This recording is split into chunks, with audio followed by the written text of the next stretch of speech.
What is going on, guys? What is going on, 27 Squad? Welcome back into another video. And I was going to put out my draft class kind of review and breakdown up today, but I'll push that out tomorrow. Today we have some news to talk about, the inevitable news of James Bradberry. Let's get right into it.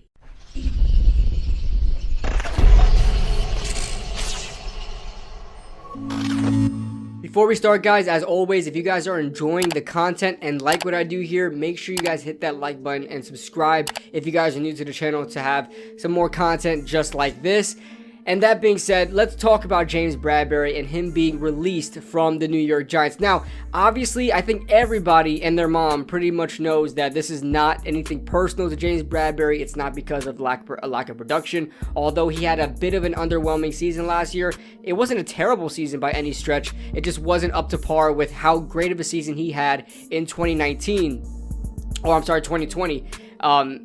James Bradberry was great for us in his 2 seasons with the Giants. I enjoyed his time here. He was one of the better free agent corners we've had here. You know, he's right up there with like Janoris Jenkins. He's right up there with like Dominic Rodgers-Cromartie, you know, with those free agent corners we brought in. I mean, he played had a fantastic time with the New York Giants. Definitely a lot of good memories there for the past 2 years. And like I said, wasn't because of his production at all. I'm pretty sure it wasn't personal at all. I'm sure they probably tried to come to some sort of agreement where maybe there was an extension involved, maybe a pay cut, maybe a transferring of salary to signing bonus and things like that. Maybe there were some sort of talks in that. These talks have been happening since Joe Schoen, you know, took over for the Giants. So obviously they couldn't come to any sort of agreement. They were shopping him for a while. They weren't able to come up with compensation they were happy of. We'll get into that in just a second. But inevitably, you know, he was released. Now the big question for me is what was the compensation that was being given to James, you know, for James Bradberry that the Giants just couldn't take up on? I mean, at this point, you're releasing him. You are saving $10.1 million towards the cap, which is great. That's fantastic. You're able to sign all of your rookies pretty much with that money. You have 11 freaking rookies to sign. So I don't know how they're gonna. I don't know if that completely covers it, but I know we were just about at like $1 million or like just barely breaking even before the releasing of James Bradberry. Maybe they can do some other things and try to compensate more for that. But you know, the Giants save a lot of money, but at the same time, we could have probably picked up a draft pick, a 5th round pick, 4th round pick. I thought we could at least get a 4th round pick. Now, 4th round is, I'm happy with those. You know, those are like fringe starters, some depth pieces that can eventually start for you. I'm happy with a 4th round pick if that's all we got, but we didn't get anything for him. And I'm wondering why Joe Schoen just didn't take the bottom of the barrel type trades just to get rid of his contract and pick up an asset. You know, pick up some draft capital. I don't know why they didn't do that, but it's not up to me to sort of, you know, judge those type of things. I don't know. None of us know what's been going on in the front office as far as the talks with James Bradberry and him possibly being traded and what led to his release, really. Well, we all know what led to his release, but, you know, why couldn't we get any better compensation for him was the big question.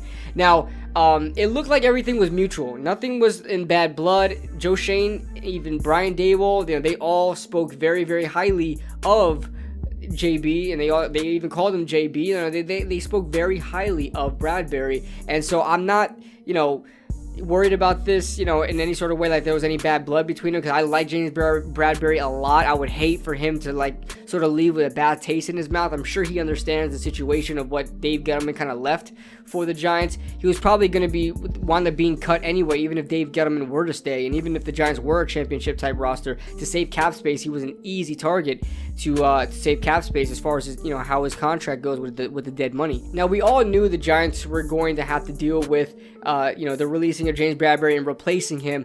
Now, we all thought that they would prioritize the cornerback position more in this draft or maybe free agency, and they just didn't do that. What the Giants came out with was Cordell Flott in the 3rd round. You guys know I make jokes about him, but I'm serious. I don't know what they're gonna do. That Cordell Flott is no replacement for James Bradberry. Not that really any rookie in this draft is, except if you get like a Ahmad Gardner or Derek Stingley. But they were in position to get an Andrew Booth, but they traded down twice and grabbed Wan'Dale Robinson. It kind of makes you scratch your head a little bit, like, man, they could have picked up some really good talent in Andrew Booth there to replace James Bradberry. You knew he wasn't going to be on the team, so that's a big question mark for me. As far as potential replacements, what is this roster going to look like post James Bradberry? My guess is that obviously Adoree Jackson will be shifted to number 1 cornerback. I don't have a problem with that. I really don't have a problem with Adoree Jackson playing the number 1 corner spot. What I do have a problem with is the number 2 cornerback spot, because that spot is going to have to either go to Cordell Flott or one of the rookies that are pretty much, one of the corners that are slot corners in Aaron Robinson and Darnay Holmes. Now, who I would be more comfortable with playing the outside is probably Darnay Holmes, because he played a lot of outside in college in UCLA. A lot of people thought he should have been shifted to the slot, and he did so. So I would put Darnay Holmes on the outside, or I would even try Julian Love there. I don't know, but it's just that we don't have safety depth. That's the problem. If we prioritize safety and cornerback more, this wouldn't be an issue, and we wouldn't be scratching our heads as much. But looking at this, obviously Adoree's number 1. I would put Darnay number 2. I wouldn't put Aaron Robinson is not an outside corner. Dear God, not an outside corner. He's more of a safety than anything. Aaron Robinson is more of a safety than a slot corner. So the closest thing you could get to a safety at the defensive back is slot corner. So I'd rather put him there. I'm not putting him on the outside on the boundary. Darnay Holmes has experience playing on the boundary at UCLA. Put him there. Put Aaron Robinson in the nickel. I'm not comfortable with Aaron Robinson as a starting nickel, but it is what it is. Better than putting him on boundary. And then Cordell Flott, we'll have to see how they balance him out, but he should not be starting yet. I don't think his tape shows that he should be starting yet either. Very smart, instinctive player. Cordell Flott is very, very smart. You guys will know more about that when I post my breakdown. I don't hate Flott at all.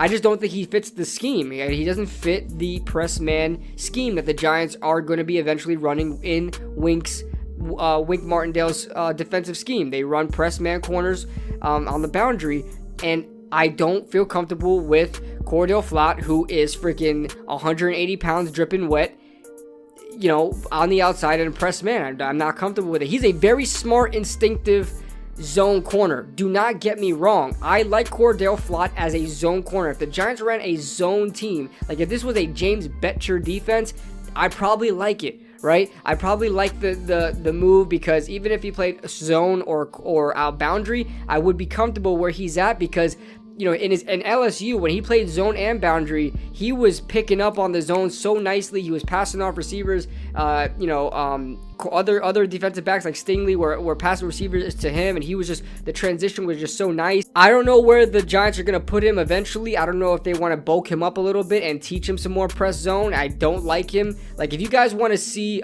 press man, if you guys want to see Cordell Flott in man coverage, look at his tape versus UCLA, and he gets cooked by Kyle Phillips. And after seeing that whole game, he got cooked the whole game.